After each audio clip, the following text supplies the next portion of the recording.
আজকে আমাদের জুমার খুতবার বিষয়বস্তু হচ্ছে সিয়ামের ফজিলত। ইনশাআল্লাহ এই বিষয়ের উপরে পবিত্র কোরআন এবং হাদিসের আলোকে খুব সংক্ষিপ্তভাবে কিছু কথা আপনাদেরকে শোনানোর চেষ্টা করব। ওমা তৌফিকি ইল্লা বিল্লাহ, আলাইহি তাওয়াক্কালতু ওয়া ইলাইহি উনীব। সম্মানিত মুসল্লিয়ান ইকরাম, এই সিয়াম আল্লাহ সুবহানাহু ওয়া তাআলা মুসলিম উম্মাহের জন্য তিনি ফরজ করেছেন।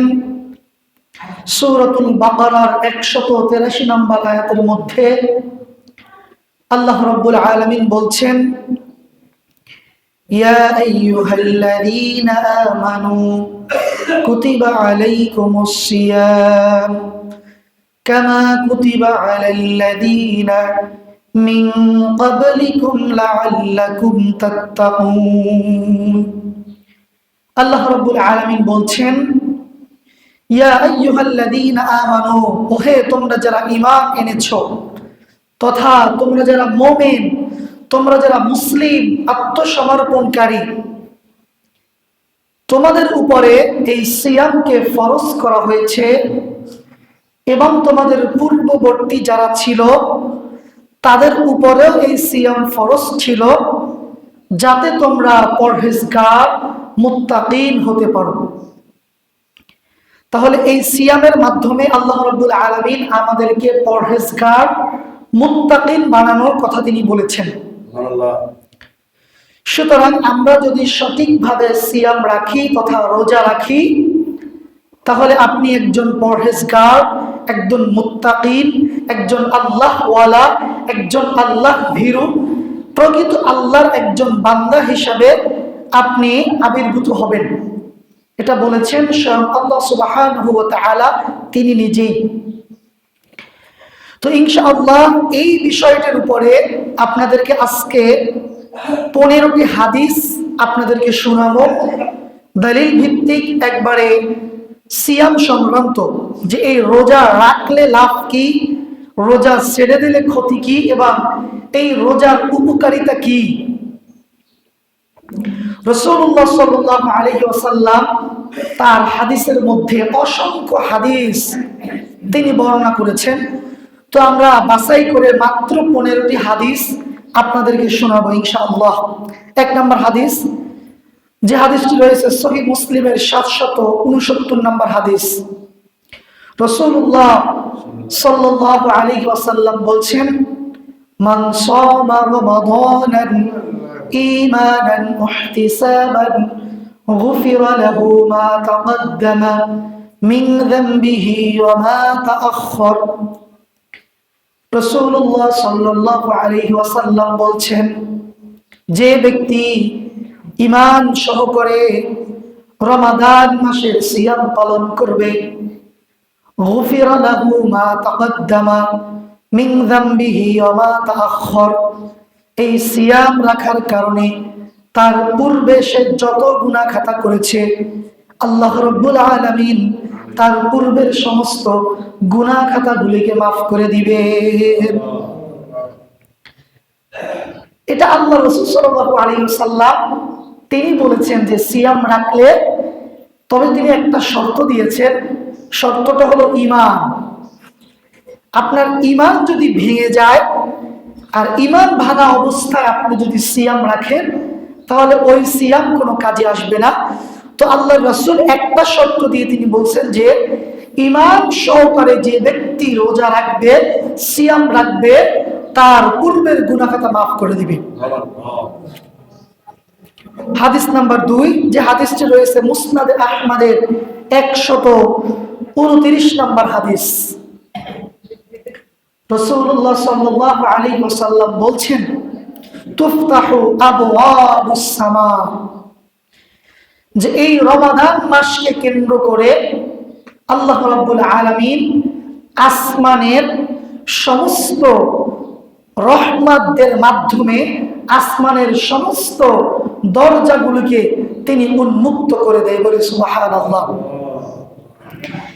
এবং ওয়াতুগাল্লু ফীহি আবওয়াবুল জাহিম, এবং জাহান্নামের যতগুলি দরজা আছে আল্লাহ রাব্বুল আলামিন এই পবিত্র মাহে রমাদানের বরকতের কারণে জাহান্নামের সমস্ত দরজাগুলিকে তিনি বন্ধ করে দেন। বলি সুবহানাল্লাহ। ওয়াতুগাল্লু ফী মারাদুশ শায়াতিন, এবং শয়তানকে শিকল বন্দি করে তাকে রেখে দেওয়া হয়, যাতে আমার বান্দাগুলি দীর্ঘ 11টা মাস তারা গুনাহের কাজে লিপ্ত হয়ে নিজেকে গুনার সাগরের মধ্যে সে হাবুডুবু খাওয়াচ্ছে, সে যেন এই মাসটাকে, এই মাসের রহমত বরকত সবকিছুকে সে লুফে নিয়ে নিজেকে পরিশুদ্ধ করতে পারে। সেজন্য স্বয়ং আজাজিল শয়তানকে আল্লাহ রাব্বুল আলামিন শিকল বন্দি করে তিনি রেখে দেন। এটা উম্মতে মুহাম্মাদির জন্য। এখন বলবেন যে রমাদান মাসে শিকল বন্দি করে শয়তানকে বেঁধে রাখা হয়েছে, তাহলে মানুষ রমাদান মাসেও কেন অন্যায়, পাপ, অনাচার, অবিচার, পাপ কাজে মানুষ লিপ্ত হয়? এটার কারণ হচ্ছে মানুষ যখন পাপাচারে লিপ্ত হতে হতে এমন একটা পর্যায়ে চলে যায়, সেখানে শয়তানকে বেঁধে রাখার পরেও তার যে একটা স্পৃহা, তার যে একটা গতি, সেটাকে সে ব্রেক করতে পারে না। তার চলমান গতি ওটা থেকেই যায়। মনে করুন ঢাকা থেকে ট্রেন আসছে ফেনীতে, এখন এই ট্রেনটা ফেনীতে থামার, এখানে সে থামবে, এখান থেকে সে যাত্রী নামাবে এবং যাত্রী উঠাবে। এখন বরাবর যদি ফেনী এসেই ওখানে যদি ব্রেক করে, একবার ঠিক জায়গা মতন এসে যদি ব্রেক করে, তাহলে কি ট্রেন থেমে যাবে? থামবে না। এটা অনেক দূর থেকে থামাতে হয়, এরপরে আস্তে আস্তে আস্তে ঠিক গন্তব্যস্থানে এসে থেমে যায়। এটা আর মোটরসাইকেল না যে আপনি ঠিক জায়গায় আপনি ব্রেক করবেন, জায়গায় দাঁড়িয়ে যাবে। তো জায়গা ব্রেক করলেও কিন্তু মোটরসাইকেল হোক, যে কোনো গাড়ি হোক, সাথে সাথে সে উল্টে যায়। তো আল্লাহ রাব্বুল আলামিন তিনি এই মাহে রমাদানকে কেন্দ্র করে শয়তানকে ডাইরেক্ট বেঁধে রেখেছেন, তিনি ব্রেক করে রেখেছেন।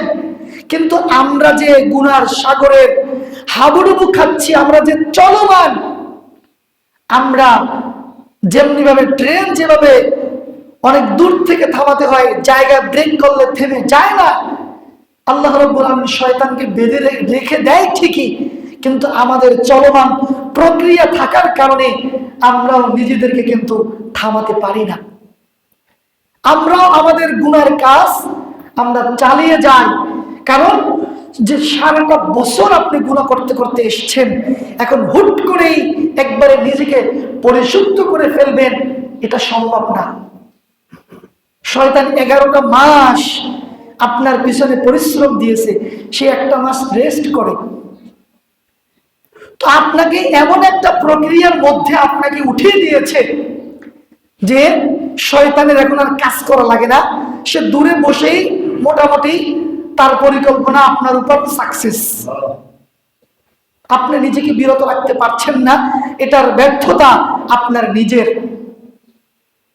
ভাইরা আমার, আমরা হাদিসগুলির খুব লম্বা ব্যাখ্যা করব না, তাহলে আমরা 15টি হাদিস শেষ করতে পারবো না। হাদিস নাম্বার 3, যে হাদিসটি রয়েছে সহিহ বুখারীর 673 নম্বর হাদিস। রাসূলুল্লাহ সাল্লাল্লাহু আলাইহি ওয়াসাল্লাম বলছেন, লাইসা সিয়ামু মিনাল আকালি ওয়াশ শুরবি, ইন্নামা সিয়ামু মিনাল লাগবি ওয়ার রাফতি। রাসূল সাল্লাল্লাহু আলাইহি ওয়াসাল্লাম বলছেন, আমাদেরকে প্রশ্ন করে বলছেন যে পানাহার বর্জনের নামে কি সিয়াম? অথচ তুমি অনর্থক, অশ্লীল, পাপাচার, বিভিন্ন অপকর্মতে তুমি লিপ্ত আছো, শুধুমাত্র তুমি খানা পিনাকে বর্জন করে তুমি বসে আছো। তাহলে তিনি প্রশ্নবোধক চিহ্ন দিয়ে বলছে যে খানা পিনা বর্জন করার নামই কি সিয়াম? এটার নামে কি রোজা? শুধুমাত্র যদি খাবার না খেয়ে সারাদিন উপোস থাকা, না খেয়ে থাকার নামে যদি রোজা হতো, তাহলে একজন হিন্দু সেও কিন্তু রোজা রাখে। আমরা আরবি ভাষায় সিয়াম বলি, তারা সিয়াম বলে না, তারা বলে উপবাস, তথা না খেয়ে থাকে। যদি না খেয়ে থাকার নামই যদি রোজা হতো, তাহলে হিন্দুরা যে সারা বছরের মধ্যে অনেকগুলি দিন না খেয়ে থাকে, তাহলে কি তাদের এই উপবাস থাকাটা, এটা কি আল্লাহর দরবারে কবুল হবে? সবাই একটু বলেন না, কবুল হবে? কেন হবে না? কেন? তারা না খেয়ে থাকছে ঠিকই, কিন্তু তারা মূর্তি পূজা, মানুষ পূজা, অন্যায়, অশ্লীল, অবিচার, নামাজ না পড়া, আল্লাহকে বিশ্বাস না করা, এগুলো তারা করছে কি করছে না? তাহলে আপনি শুধুমাত্র রমাদান মাসে আপনি না খেয়ে থাকবেন, নিজেকে খানার থেকে নিজেকে বিরত রাখবেন, আর সমস্ত অন্যায়, অশ্লীল, অবিচার আপনি কাজ করবেন। তাহলে একজন হিন্দুর উপবাস থাকা আর একজন মুসলিমের সিয়াম থাকা, সেটার মধ্যে কি পার্থক্য আছে? পার্থক্য না। আপনাকে হাতের সিয়াম রাখতে হবে, আপনাকে পায়ের সিয়াম রাখতে হবে, আপনাকে চোখের সিয়াম রাখতে হবে, আপনাকে মুখের কথার সিয়াম রাখতে হবে। আপনি সমস্ত অন্যায়, অশ্লীল, অবিচার, অনাচার, সমস্ত পাপাচার থেকে যদি আপনি নিজেকে দূরে রাখতে পারেন, তাহলে আপনি ভেবে নেবেন যে রাসূল সাল্লাল্লাহু আলাইহি ওয়াসাল্লাম যেই সিয়াম রাখতে বলেছেন, সেই সিয়াম আপনার হচ্ছে। ভাইরা আমার, হাদিস নাম্বার 4, যে হাদিসটি রয়েছে সহিহ বুখারী 673 নম্বর হাদিস। রাসূলুল্লাহ সাল্লাল্লাহু আলাইহি ওয়াসাল্লাম বলেন, মান লাম ইয়াদউ কাওলাজ জুরি ওয়াল আমালি ওয়াল জাহালি। আল্লাহ রাসূল সাল্লাল্লাহু আলাইহি ওয়াসাল্লাম বলেন, যে ব্যক্তি পাপ রোধ করতে পারলো না, ওই সিয়াম আল্লাহর কাছে কোনো প্রয়োজন নেই। এই এতক্ষণ যা বললাম, একবারে সরাসরি আল্লাহ রাসূল সেই কথাগুলি বলছেন। যে ব্যক্তি পাপ কাজ থেকে নিজেকে বিরত রাখতে পারলো না রোজা রাখার পরেও, তার এই সিয়াম পালন করা, এটা আল্লাহর কাছে এর কোনো প্রয়োজনই নেই, এটার কোনো গ্রহণযোগ্যতা আল্লাহর কাছে নেই। আপনি রোজা রেখে যদি অন্যায়, আপনার মুখ খারাপ হয়, আপনার স্ত্রীকে আপনি অকট্য ভাষায় আপনি গালাগালি করেন, এভাবে আমাদের দেশে মানুষ আছে নাকি নাই বলেন তো? সারাদিন পরিশ্রম করে, রোজা রেখে বহুত কাজ করে, ক্ষুধার্ত, ঘরে আসলে ছেলের বউকে, নিজের ওয়াইফকে অকট্য ভাষায় তারা গালাগালি করে। সুতরাং প্রিয় ভাইরা আমার, যারা এভাবে শুধুমাত্র খানা পিনা বর্জন করছে, অথচ পাপ কাজে নিজেকে সবসময় ব্যস্ত রাখছে, তাহলে এই সিয়ামের ব্যাপারে আল্লাহর রাসূল বলছে যে এর কোনো প্রয়োজনীয়তা আমার কাছে নাই। হাদিস নাম্বার 5, যে হাদিসটি রয়েছে ইবনে মাজার 539 নম্বর হাদিস। রাসূল সাল্লাল্লাহু আলাইহি ওয়াসাল্লাম বলেন, রুব্বা সাইমিন লাইসা লাহু মিন সিয়ামিহি ইল্লা জুআ ওয়া রাব্বু কাইমিন লাইসা লাহু।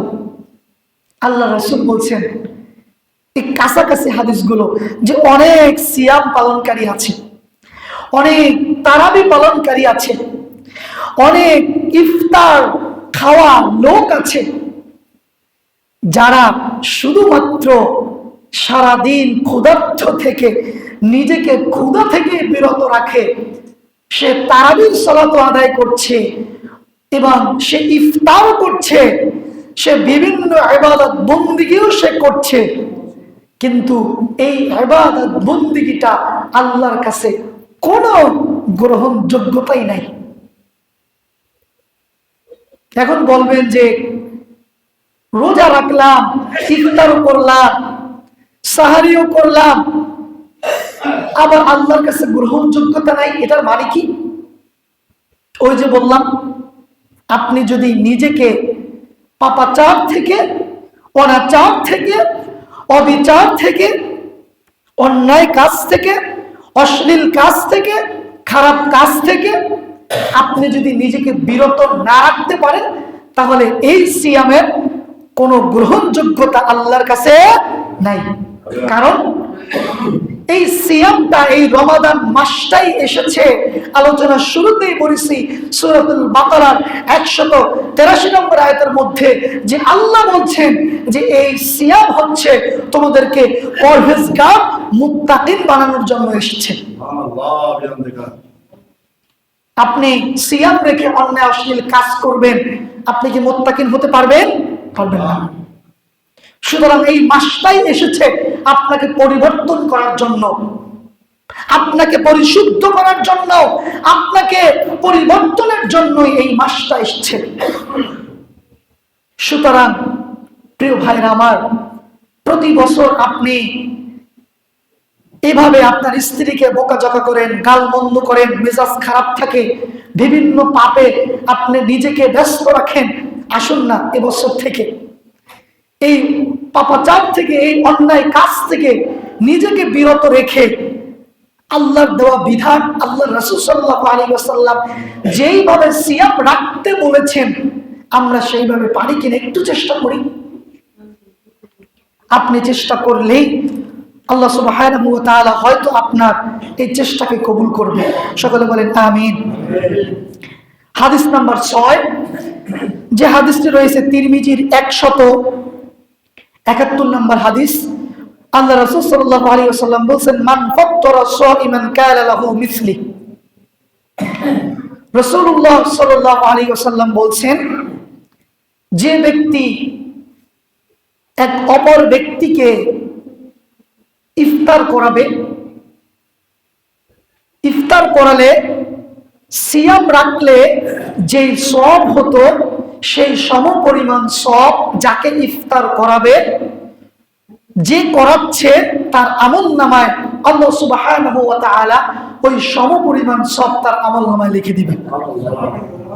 এবং যে ইফতার খাচ্ছে তার আবার আমল থেকে, তার আমল থেকে, তার সওয়াব থেকে আবার সওয়াব কিন্তু কাটা হবে না।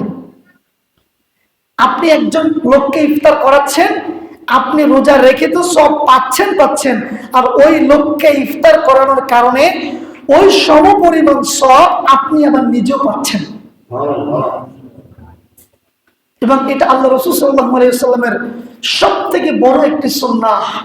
আপনি কার্পণ্য ব্যক্তি, আপনি কিপটা ব্যক্তি, অন্তত মাহে রমাদানে আপনার মনটাকে একটু প্রশস্ত করুন, একটু প্রশস্ত করুন। আপনি বৃদ্ধ হয়ে গিয়েছেন, আপনার বোন এখনো আছে, আপনার ভাগ্না ভাগিনীর এখনো আছে। যদি বোনের অবস্থা ভালো থাকে আলহামদুলিল্লাহ, প্রয়োজন নেই। কিন্তু আপনার বোনের অবস্থা যদি খুব একটা ভালো না থাকে, আপনার বোনকে টাকা দিয়ে হোক, ইফতার দিয়ে হোক, আপনি সহযোগিতা করেন। আপনার শ্বশুর বাড়ির লোক, তাদের অবস্থা আলহামদুলিল্লাহ আপনার থেকে তেমন একটা ভালো না, আপনি ভালো অবস্থানে আছেন, তারা একটু দুর্বল, তাদেরকে আপনি সহযোগিতা করুন। আপনার প্রতিবেশী, আপনার আত্মীয়, আপনার শত্রু, আপনার কাছের লোক, অন্তত আল্লাহর দিকে তাকিয়ে এই রমাদান মাসের কথা চিন্তা করে আপনি একটু সহযোগিতা করুন। দেখবেন আল্লাহ সুবহানাহু ওয়া তাআলা আপনার রিজিকে, আপনার ইনকামে, আপনার ব্যবসায়, আপনার প্রবাস জীবনে, আপনার চাকুরিতে আল্লাহ সুবহানাহু ওয়া তাআলা বরকত দিয়ে দিবেন। একটা জিনিস মনে রাখবেন, খাওয়ালে, মানুষকে খাওয়ালে কখনো কমে না, কখনো কমে না। কারণ রিজিকের মালিক কে? আল্লাহ। এটা মাথায় রাখবেন সব সময়। মানুষকে খাওয়ালে কখনো কমে না। আপনি দান করবেন, দেখবেন আল্লাহ সুবহানাহু ওয়া তাআলা আপনাকে যে কোনো ভাবে, এখান থেকে হোক ওখান থেকে হোক, যে কোনো ভাবে আপনার ওই দানের শূন্যতা আল্লাহ কিন্তু পূরণ করে দিবে, দিবেই দিবে ভাই। এজন্য আপনার মনটাকে একটু প্রশস্ত করেন না। কেন করতে পারেন না? কেন 2 টাকা মানুষকে দান করতে পারেন না? কেন জুমার দিনে 10টা টাকা দিতে পারেন না, 5টা টাকা দিতে পারেন না? আপনার মনটা এত সংকীর্ণ কেন? আপনার প্রতিবেশী, আপনার কাছের লোক, আপনার আত্মীয় স্বজন, নানা বাড়ির লোক, শ্বশুর বাড়ির লোক, নিজের বাড়ির লোক, আত্মীয় স্বজন, একটু খোঁজ নেন আজকে বাসায় গিয়ে যে আসলে আমার স্বজনদের মধ্যে কে কে একটু দুর্বল আছে। আপনার সামর্থ্য কম, কিন্তু আপনার থেকে যদি দুর্বল হয় আপনাকে খুব বেশি দিতে হবে, অন্তত 1 কেজি খেজুর তো দিতে পারবেন। আপনি নিয়ত করেন না, আপনি দেওয়া শুরু করেন, আপনার বোনকে দেন, আপনার ভাগিনাকে দেন, নিকটতম আত্মীয় যারা আছে গরিব অসহায় তাদেরকে দেন। দেখবেন আল্লাহ সুবহানাহু ওয়া তাআলা আপনার রিজিকে বরকত দিবেই দিবে, দিবেই দিবে ইনশাআল্লাহ। ভাইরা আমার, এজন্য এই মাহে রমাদানের অন্যতম একটি কাজ হলো মানুষকে দান করা, মানুষকে খাওয়ানো, মানুষকে ইফতার করানো, মানুষকে মেহমানদারি করানো, এবং সেটা হৃদয় থেকে, হৃদয় থেকে, উপর থেকে না, মানুষকে দেখানোর জন্য না। আপনি একটা কাজ করবেন, একজনকে খাওয়াবেন, সেটা অন্তর থেকে, কলিজার থেকে, যেটার মধ্যে একবারে খুলুসিয়াত থাকবে, একমাত্র কাকে রাজি খুশি করা? আল্লাহকে রাজি খুশি করা। এরকম ভাবে যদি করতে পারেন আল্লাহ সুবহানাহু ওয়া তাআলা আপনার রিজিকে ইনশাআল্লাহ বরকত দেবে। হাদিস নাম্বার 7, যে হাদিসটি রয়েছে সহিহ মুসলিমের 1151 নম্বর হাদিস।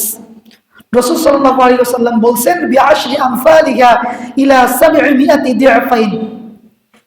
আল্লাহ রাসূল সাল্লাল্লাহু আলাইহি ওয়াসাল্লাম বলেন যে আদম সন্তানকে এই রমাদান মাসে বরকতে আমি 10 থেকে 700 গুণ পর্যন্ত সব আমি বৃদ্ধি করে দেই।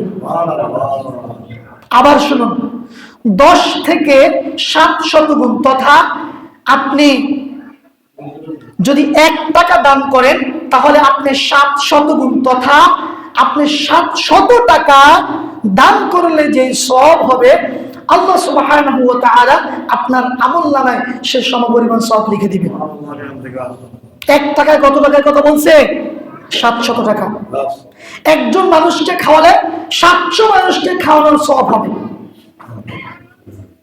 আপনি কোরআন মাজিদ একবার পাঠ করলে আপনি 700 বার পাঠ করার সওয়াব পাবেন। আপনি সূরা ইখলাস একবার মাহে রমাদানে পাঠ করলে 700 বার পাঠের আপনি সওয়াব আপনি পেয়ে যাবেন। আপনি সূরা ইয়াসিন একবার পাঠ করবেন, আপনি 700 বার পাঠ করলে যে সওয়াব হবে আল্লাহ সুবহানাহু ওয়া তাআলা আপনাকে সেই পরিমাণ সওয়াব লিখে দিবেন। প্রিয় ভাইরা আমার, এটা হচ্ছে মাহে রমাদানের বরকত। মাহে রমাদানে আল্লাহ সুবহানাহু ওয়া তাআলার পক্ষ থেকে পুরস্কার। ভাইরা আমার, হাদিস নাম্বার 8, যে হাদিসটি রয়েছে সহিহ বুখারীর 1904 নম্বর হাদিস। রাসূলুল্লাহ সাল্লাল্লাহু আলাইহি ওয়াসাল্লাম বলেন, ওয়াল্লাযী বিয়াদিহি নাফসুহু মুহাম্মাদিন সাল্লাল্লাহু আলাইহি ওয়াসাল্লাম রিহুল মিসকি। আল্লাহ রাসূল সাল্লাল্লাহু আলাইহি ওয়াসাল্লাম বলেন যে ওই সত্তার কসম যার হাতে আমার প্রাণ। কসম খেয়েছে কে? আল্লাহ রাসূল। কসম কে খেয়েছে?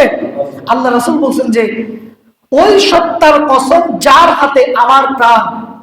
আল্লাহ রাসূল বলেন যে ওই সত্তার কসম যার হাতে আমার প্রাণ। যে ব্যক্তি সিয়াম পালন করবে, সিয়াম পালন করার পরে সারাদিন সে ক্ষুধার্ত অবস্থায় থাকবে, পেট খালি অবস্থায় থাকবে, তার মুখ থেকে একটা আলাদা একটা ঘ্রাণ আসবে।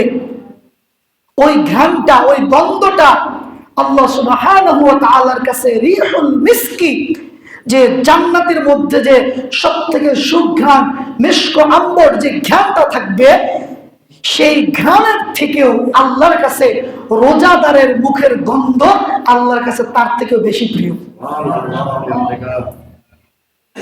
প্রিয় ভাইরা আমার, যদিও আমরা এই গন্ধ সহ্য করতে পারি না, কিন্তু আল্লাহর কাছে এটা হচ্ছে মিশক আম্বরের থেকেও বেশি প্রিয়। তাই বলে কি ব্রাশ করবেন না? তাই বলে কি মিসওয়াক করবেন না? না, চেষ্টা করবেন মাহে রমাদানের সাহারি খেয়ে খাবার পরে ব্রাশ করা। কারণ খাবার আগে আপনি ব্রাশ করলে খাবার পরে যেগুলো আপনি খেয়েছেন যতই ভালো করে কুলি করেন না কেন, দাঁতের ফাঁকে ফোঁকে এখানে লেগেই থাকে, ওটা সারাদিন থাকার পরে খুব বেশি দুর্গন্ধ আসে। এজন্য চেষ্টা করবেন সাহারি খাওয়ার পরে সলাতের আগেই আপনি ব্রাশ করে মুখটাকে ক্লিন করা। হাদিস নাম্বার 9, আবু উমামা রাদিয়াল্লাহু তাআলা আনহু হাদিসটা বর্ণনা করেছেন। তিনি বলছেন যে সব থেকে সুন্দর একটি আমলের কথা ইয়া রাসূলুল্লাহ আপনি আমাকে বলুন যে আমলটা দিয়ে আমি জান্নাতে যেতে পারবো। যে হাদিসটি রয়েছে সুনান নাসাঈর 2221 নম্বর হাদিস। রাসূল সাল্লাল্লাহু আলাইহি ওয়াসাল্লাম ওই সাহাবীকে বললেন, আবু উমামাকে বললেন, দুল্লানি আদখুলু বিহিল জান্নাহ। তিনি তাকে একটা নসিহত করলেন যে তুমি জান্নাতে যেতে চাও, তুমি বেশি বেশি সিয়াম পালন করো, তাহলে তুমি জান্নাতে যেতে পারো। বলে সুবহানাল্লাহ। তাহলে সিয়াম পালন করলে আমাদের পুরস্কার কি? জান্নাত। পুরস্কার কি? জান্নাত। প্রিয় ভাইরা আমার, হাদিস নাম্বার 10, যে হাদিসটি রয়েছে মুসনাদে আহমদের 15299 নম্বর হাদিস। রাসূলুল্লাহ সাল্লাল্লাহু আলাইহি ওয়াসাল্লাম বলছেন, আস-সিয়ামু জুন্নাতুম মিনান নার। যে সিয়ামটা হচ্ছে জান্নাতে যাওয়ার জন্য ঢাল স্বরূপ। যুদ্ধের ময়দানে যখন প্রতিপক্ষ আপনাকে তীর ছোড়ার পর ওই তীরটাকে ঠেকানোর জন্য বাম হাত দিয়ে ঢাল ধরে, হয়তো বিভিন্ন ভাবে আপনারা জেনেছেন যে এখন তো সেরকম যুদ্ধ হয় না, যে আগের দিনের যুদ্ধ হলে তীর বল্লম দিয়ে যুদ্ধ করত এবং প্রতিপক্ষ যখন তীর ছুটতো সেই তীরটা ঠেকাতো কি দিয়ে? ঢাল দিয়ে ঠেকাতো না। তো আল্লাহ রাসূল সাল্লাল্লাহু আলাইহি ওয়াসাল্লাম বলছেন যে কিয়ামতের ময়দানে যখন কোনো ব্যক্তিকে জাহান্নামে নিয়ে যাওয়ার চেষ্টা করবে, তখন এই সিয়াম, এই রোজা ঢাল হিসাবে পেতে ধরবে যে না, একে তুমি জাহান্নামে নিতে পারবে না, একে জান্নাতে নিতেই হবে। তখন ঢাল হিসাবে আপনার এই রোজা, আপনার এই সিয়াম আপনার জন্য ওখানে কিয়ামতের ময়দানে দাঁড়াবে। এখন সিদ্ধান্ত আপনার কাছে যে আপনি ঢাল নিয়ে আপনি ওখানে যেতে চান যুদ্ধের ময়দানে, নাকি ঢাল ছাড়া যেতে চান। ঢাল ছাড়া গেলে তো আপনাকে তীর মারার সাথে সাথেই আপনি শেষ, এক তীরে আপনি শেষ। প্রিয় ভাই আমার, এজন্য এই সিয়ামটা হলো আমাদের জন্য ঢাল স্বরূপ। হাদিস নাম্বার 11, যে হাদিসটি রয়েছে সহিহ মুসলিমের 1153 নম্বর হাদিস। রাসূল সাল্লাল্লাহু আলাইহি ওয়াসাল্লাম বলছেন, যদি কেউ আল্লাহর জন্য সিয়াম রাখে তাহলে জাহান্নাম তার থেকে 70,000 বছরের রাস্তার দূরত্ব, কিয়ামতের ময়দানে তার থেকে জাহান্নাম কত পরিমাণ দূরত্ব থাকবে তার জন্য জাহান্নাম। বলি আলহামদুলিল্লাহ। হাদিস নাম্বার 12, সময় যেহেতু সংক্ষিপ্ত খুব দ্রুত বলে যাচ্ছি। হাদিসটি রয়েছে মুসনাদে আহমদের 174 নম্বর হাদিস। রাসূল সাল্লাল্লাহু আলাইহি ওয়াসাল্লাম বলছেন যে কিয়ামতের ময়দানে রোজা এবং কোরআন আল্লাহর সাথে ঝগড়া করবে, আল্লাহর সাথে তর্ক করবে। কোন সিয়াম পালনকারী ব্যক্তি এবং কোরআন তেলাওয়াতকারী ব্যক্তিকে যখন জাহান্নামের দিকে নিয়ে যাওয়া হবে, তখন রোজা এবং কোরআন আল্লাহর সাথে, আল্লাহর ফেরেশতার সাথে ঝগড়া করবে যে না, একে নিয়ে যেতে পারবে না। প্রিয় ভাইরা আমার, হাদিস নাম্বার 13, যে হাদিসটি রয়েছে মুসনাদে আহমদের 170 নম্বর হাদিস। আল্লাহ রাসূল সাল্লাল্লাহু আলাইহি ওয়াসাল্লাম বলেন, বা'দা মান আদরাকা রমাদান ফালাম ইউগফার লাহ। যে ব্যক্তি মাহে রমাদান মাস পেল অথচ নিজের গুনাহ মাফ করাতে পারলো না, তার থেকে হতভাগা, তার থেকে দুর্ভাগা এই জমিনে আর কেউ নেই। হাদিস নাম্বার 14, যে হাদিসটি রয়েছে সহিহ বুখারীর 1896 নম্বর হাদিস। আল্লাহ রাসূল সাল্লাল্লাহু আলাইহি ওয়াসাল্লাম বলেন, ইন্না ফিল জান্নাতি বাবু ইয়াকালু লাহু রায়্যানু বা'দা ইয়াদখুলু মিনহু সাইম। কিয়ামতের ময়দানে সিয়াম পালনকারীর জন্য স্পেশাল একটা জান্নাতের মধ্যে একটা দরজা থাকবে, সেই দরজাটার নাম হলো রায়্যান। দরজাটার নাম কি? রায়্যান। ওই রায়্যান নামক দরজা দিয়ে শুধুমাত্র যারা সিয়াম পালন করেছে স্পেশালি তাদের জন্য ওই দরজাটাকে উন্মুক্ত করা হবে। যারা সিয়াম রেখেছে ওই দরজা দিয়ে শুধুমাত্র সিয়াম পালনকারীরাই যেতে পারবে। সুবহানাল্লাহ। হাদিস নাম্বার 15, কোনো ব্যাখ্যাই করি নাই, শুধু আরবি ইবারত এবং সংক্ষেপে শেষ করছি।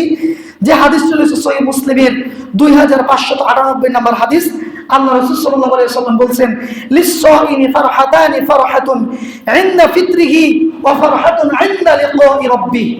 আল্লাহ রাসূল বলছেন যে সিয়াম পালনকারীর জন্য দুটো আনন্দ। একটা আনন্দ হলো ইফতারের সময়। একটা আনন্দ কোন সময়?